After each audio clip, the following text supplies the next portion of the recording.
निकलेगी ना मिटकर भी वतन की उल्फत, दिल से निकलेगी ना मिटकर भी वतन की उल्फत, मेरी मिट्टी से भी खुशबू वफा आएगी।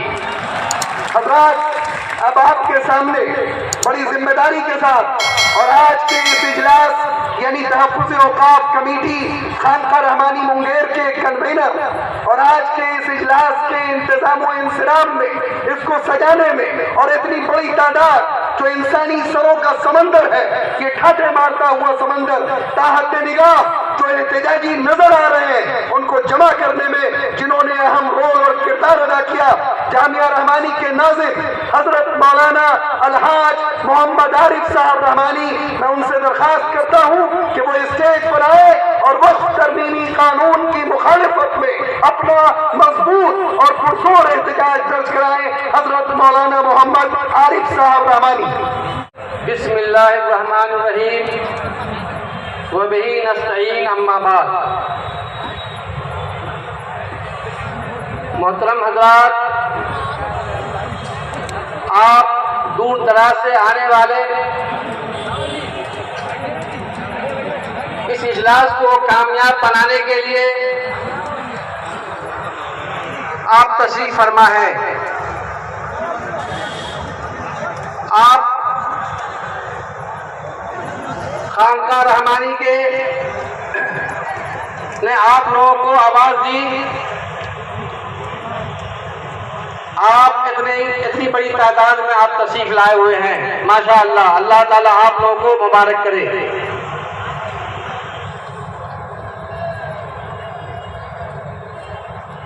हम लोग 10 दिनों से काफ़ी मेहनत में लगे हुए हैं, काफ़ी मेहनत कर रहे हैं, और हमारे अहबाब जो तमाम महल्लों के जिम्मेदार हजरात ने बड़ी मेहनत की है इस सिलसिले में, हम उन तमाम लोगों को मुबारकबाद देना चाहते हैं जिन्होंने मेहनत की और आज हम इस इजलास के मैदान में, इस टाउन हॉल के मैदान में हम तशरीफ फरमा है। आप लोगों को यकीनन तकलीफ हुई होगी, उसके लिए मैं आपसे माजरत चाहता हूँ। जो आपको तकलीफ हुई होगी तो उसके लिए माजरत चाहता हूँ, आप हमें इस सिलसिले में मुझे माफ़ करें। और हज़रत अमीर शरीयत जल्द ही आने वाले हैं, चंद मिनटों में आपके दरमियान पहुँचने वाले हैं। मैं आप तमाम हजरात से गुजारिश करूँगा, आप लोग हजरत को सुनने के लिए आप तशरीफ फरमा है, आप बराह करम जगह ले लें। जगह जो लोग पीछे बैठे हुए हैं उनको भी बैठने का मौका दें, जो लोग पीछे खड़े हुए हैं वो भी बैठ जाएं, जो लोग यहाँ रास्ते में दरवाजे पर खड़े हुए हैं वो भी बैठ जाएं, ताकि हजरत ये महसूस करें हम लोग मुहज़्ज़ब हैं और मुहज़्ज़ब इंसान है, और इस्लाम हमें मुहज़्ज़बी सिखाता है, तहजीब सिखाता है। हम उस तहजीब के दायरे में हम लोग बैठ जाएं।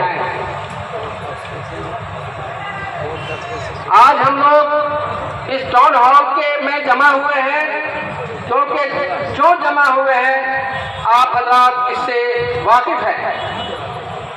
मरकजी हुकूमत 8 अगस्त 2024 को पार्लियामेंट में वक्फ तरमीमी बिल पेश किया, जिसका मकसद सरकार ने वक्फ का तहफ़्फ़ुज़ बताया, मगर हकीकत में सरकार का मकसद मुसलमानों को उनकी वक्फ करदा जायदाद से बेदखल करना है, वो तहफ़्फ़ुज़ करना नहीं है। जायदाद को बेदखल हम लोगों से करना है। लिहाजा शुरू से ही इस बिल की मुखालफत हुई। हुकूमत ने इस बिल को ज्वाइंट पार्लियामेंट्री कमेटी के हवाले कर दिया, तो हम लोगों को ये उम्मीद हुई कि इंशाअल्लाह ये बिल रुक जाएगा, लेकिन हुकूमत ने मुखालफत की ज़रा भी परवाह नहीं की, इसको वापस नहीं लिया, बल्कि इसे पहले से ज़्यादा सख्त बना दिया और 8 अप्रैल 2025 से उसे लागू भी कर दिया। लिहाजा इसके बाद से पूरे मुल्क में एहतजाज रैलियों का सिलसिला शुरू हुआ। पूरे मुल्क में मुसलमान और सही सोच फिक्र रखने वाले बिरादरान वतन सब सड़कों पर हैं और पुरअमन तरीके से इस काले कानून के खिलाफ अपना एहतजाज दर्ज करा रहे हैं। मुल्क की मिली तंजीमों बिलखुसूस इमारत शरिया बिहार, उड़ीसा, झारखंड, मगरबी बंगाल, मुस्लिम पर्सनल लॉ बोर्ड, जमीयतुल उलमा-ए-हिंद वगैरह की निगरानी में पूरे मुल्क में एहतजाज हो रहा है। हम सब अमीर शरीयत हजरत मौलाना अहमद वली फैसल रहमानी दामत बरकातहू ने इस काले कानून को वापस कराने के लिए अपने चैन और सुकून को तर्क कर दिया है। बिहार, झारखंड और बंगाल में मुसलसल रैलियां कर रहे हैं और करा रहे हैं। हजरत का ये अज़्म है कि जब तक ये काला कानून वापस नहीं होता है उस वक्त तक हम कानूनी एहतजाज करते रहेंगे। इसलिए ये हमारा जमहूरी हक है। आज के इस एहतजाज प्रोग्राम में, इस एहतजाजी प्रोग्राम के जरिए हम हुकूमत को ये पावर कर देना चाहते हैं कि हम अपनी वक्फ जायदादों से किसी कीमत पर दस्तबरदार नहीं होंगे। क्या आप दस्तबरदार होंगे इस कानून की जायदाद से? नहीं होंगे इंशाअल्लाह। हम अपने कायद अमीर शरीयत बिहार, उड़ीसा, झारखंड, मगरबी बंगाल के कदम से कदम मिलाकर चलेंगे, उनका साथ देंगे। हम जान और माल दोनों कुर्बान करने के लिए तैयार हैं। क्या आप तैयार हैं? इंशाअल्लाह। आज हमारे दरमियान हजरत अमीर शरीयत दामत बरकातहू मौजूद हैं और जल्द ही इस स्टेज पर आने वाले हैं। इस कानून में ऐसा क्या है, इससे हुकूमत की मंशा क्या है, इस कानून से हमारे औकात पर क्या असर मुरतब होने वाला है, इन सारी बातों को हजरत अपने खिताब में वाज़ेह फरमाएंगे। हमारी जिम्मेदारी है कि गौर से हम लोग सुने और हजरत की क़यादत में हुकूमत को इस काले कानून को वापस लेने पर मजबूर करें। इस एहतजाजी इजलास के कन्वीनर होने की हैसियत से मुझे आप हजरात से ये बात भी कहनी है कि एहतजाज पुरअमन है, लिहाजा किसी तरह का नफरत अंगेज नारा हमको नहीं लगाना है। जिस तरह खामोशी के साथ हम यहाँ आए हैं उसी तरह खामोशी के साथ हमें अपने घरों को वापस जाना है। याद रखिए, हमारी लड़ाई हुकूमत से है, हमारी लड़ाई मरकजी हुकूमत से है, आवाम से नहीं। इसलिए हमें आपस में मिलजुल कर साथ रहना है, समाज से मिलजुल कर रहना है और अमन शांति के साथ अपनी बातों को लेकर आगे बढ़ना है। इंशाअल्लाह हम लोग आगे बढ़ेंगे।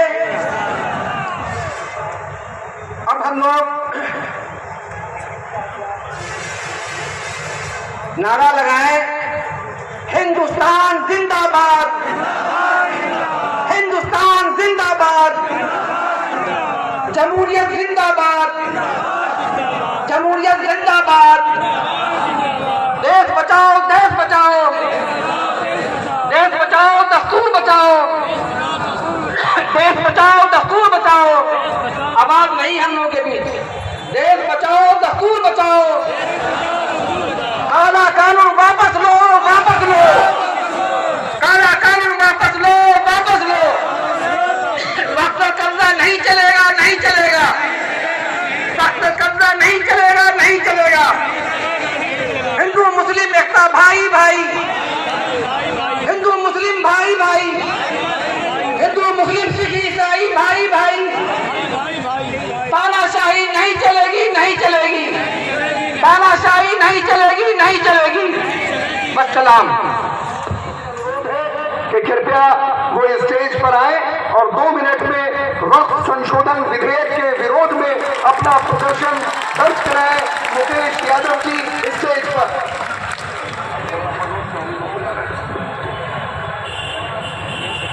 बहुत बहुत धन्यवाद।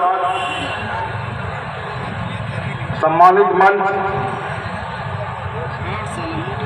आज इस काला कानून के विरोध में आए हुए पूरे मुंगेर जिला से के कोने कोने से आए हुए हमारे अभिभावक, कुल बुजुर्गों, नौजवान साथियों, उपस्थित सभी लोगों को हम आदाब करते हैं और सलाम करते हैं। लगातार हम लोगों ने कई लोगों को सुना, बस एक ही लक्ष्य है कि भाई ये जो कानून आप लाए हो इस देश में, इस कानून को आप वापस लो। सभी लोगों का एक ही लक्ष्य है और इस पे हम लोग डिटेल में अपने हजरत साहब से इस बात को एक एक बात को हम लोग सुनेंगे। लेकिन बस हम कहना यही चाहेंगे कि हमारे देश के आदरणीय प्रधानमंत्री नरेंद्र मोदी जी, क्यों भाई आपके साथ रहने वाले खास करके भारत के मुसलमानों से आपको दिक्कत है? आप सऊदी अरब जाते हो तो वहां जाकर के मुसलमान भाइयों से गले मिलते हो, लेकिन जब हमारे बाप दादा की संपत्ति जिसको उन लोगों ने वक्फ में दान दिया तो उसमें आप क्यों पड़े हुए हो? जमीन हमारा, जमीन हमारे बाप दादा का, आप कौन होते हो इस पर निर्णय लेने वाले? इसको हम लोग बर्दाश्त नहीं करेंगे। लेकिन इसको हम लोग शांति तरीके से पूरा एकजुट होकर के जो है इसके खिलाफ हम लोग आंदोलन करके इसको वापस जरूर इस तरह की स्थिति पैदा करेंगे कि ये कानून यहाँ की सरकार को वापस लेनी होगी। एकजुट होकर के जब किसान भाइयों ने आंदोलन किया, लगातार सालों आंदोलन के बाद किसान कानून वापस लेना पड़ा कि नहीं लेना पड़ा? तो उसी तरह से जब जमीन हमारी, हमारे पूर्वज, हमारे बाप दादा का, तो आप कोई नहीं होते इस जमीन को छीनने वाले। जिस तरह से लगातार 12 सालों में आपने हमारी जमीन को, जो कि हवाई अड्डा को दिया गया, उसको आपने बेचने का काम किया, रेलवे को बेचने का काम किया, एक एक अच्छी प्रॉपर्टी जो भारत देश का था उसको आपने बेच दिया। अब हम अपने जमीन पे आपकी बुरी नजर नहीं पड़ने देंगे। इसके लिए जितनी भी संघर्ष करनी पड़े, सड़क से लेकर सदन तक हम लोग निश्चित रूप से आपके साथ चलने का काम करेंगे और साथ ही साथ इस काला कानून को वापस लेवा करके हम लोग छोड़ेंगे। इसी के साथ तमाम उपस्थित लोगों को पुनः सलाम करते हुए अपनी बात को समाप्त करते हैं। हिंदुस्तान जिंदाबाद। काला कानून वापस लेना होगा, लेना होगा, लेना होगा। बहुत बहुत धन्यवाद। हिंदुस्तान जिंदाबाद। हजरत अमीर शरीयत स्टेज पर बैठे हुए तमाम उलमाए कराम,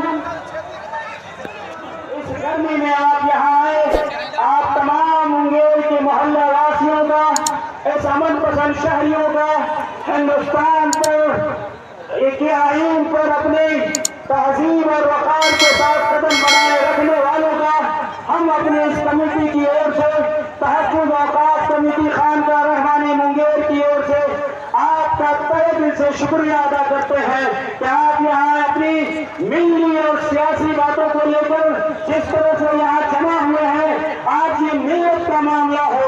मैं यकीन दिलाता हूँ कि हज़रत अमीर शरीयत साहब की सरपरस्ती में जिस तरह से पूरा कारवां पूरे बिहार हिंदुस्तान में अपने कदम से कदम मिलाकर मुसलमानों के हक और हुकूक के लिए कमर बस्ता है, आप यकीन जाने हज़रत अमीर शरीयत साहब की अगुवाई में, उनकी सरपरस्ती में जिस तरह से हमने कदम को बढ़ाया है, यकीनन ये एक दिन रंग लाएगा। मैं उस सत्ता पर बैठे हुए हुकूमत के लोगों से भी बर्जस्ता इस मंच के जरिए मैं कहना चाहूंगा कि आपने जो ये काला कानून कभी 3 तलाक के नाम पर, कभी एनआरसी के नाम पर, कभी और किसी मामला के नाम पर, जिस तरह से आपने हिंदुस्तान के किसी एक मजहब को डराने का काम किया है, आप यकीन जानिए हम जिंदा कौम है और जिंदा कौम कभी डरा नहीं करती है। जिंदा कौम कभी डरा नहीं करती है और जिंदा कौम किसी 5 सालों का इंतजार भी नहीं करती है। अगर ये 5 साल किसी आपका है तो इंशाअल्लाह मैं यकीन के साथ कह सकता हूँ कि आने वाला 6वां साल हम सबका होगा, हम हिंदुस्तानियों का होगा।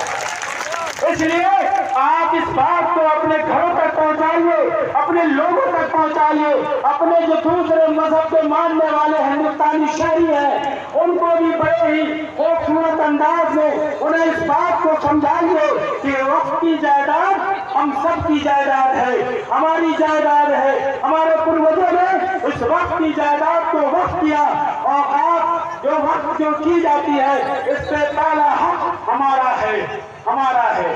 सरकार को चाहिए कि अपने इस वक्त कानून जो उन्होंने जो बनाया, बड़ी ही नाज़ेबा बात मैं कहूँगा कि जिस तरह सरकार ने जेपीसी को बनाया, जो ज्वाइंट पार्लियामेंट्री कमेटी बनाया, उस कमेटी ने भी पूरे हिंदुस्तान के मुसलमानों के साथ बहुत ही गलत काम किया। मुसलमानों की आवाज को नजरअंदाज किया, मुसलमानों के हक और हुकूक को उन्होंने नजरअंदाज किया। लेकिन अल्लाह का फजल है कि हमारी सरपरस्ती ऐसे लोगों को है। हजरत अमीर शरीयत के साथ हम लोग जुड़े हुए हैं और पूरे हिंदुस्तान में इसकी आवाज को बुलंद करते रहेंगे और जब तक जिंदा रहेंगे इस्लाम पर, ईमान पर, अपने हक पर और औकात की जायदादों के लिए मर मिटने का भी अगर मौका मिला, इंशाअल्लाह कदम पीछे नहीं करेंगे। इस बात की हम यहाँ से तारीफ करें कि हजरत की जो आवाज होगी, हजरत खानकाह रहमानी की जो आवाज होगी, इमारत शरिया की जो आवाज होगी, उस आवाज को पूरे हिंदुस्तान के गली कूचों, दीवारों, पत्थरों, दरख्तों और आम लोगों के बीच पहुंचाने का अगर जरूरत पड़ा, उसको पहुंचाने में कोई कसर नहीं छोड़ेंगे। इसलिए आप आए हैं, मुबारकबाद आपको।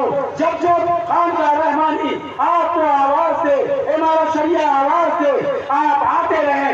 बस गर्मी ज्यादा है, हजरत तशरीफ फरमा है, ज्यादा बोलना मुनासिब नहीं, सियासी मंच नहीं है। बस इतना ही कहेंगे, अपने ईमान की बका के लिए, अपने हिंदुस्तान के संविधान को बचाने के लिए हमें जो कुछ भी करना हो, संविधान के दायरे में रहकर, संविधान के दायरे में रहकर अपने हुकूक और हक के लिए लड़ते रहेंगे। अस्सलामु अलैकुम व रहमतुल्लाह।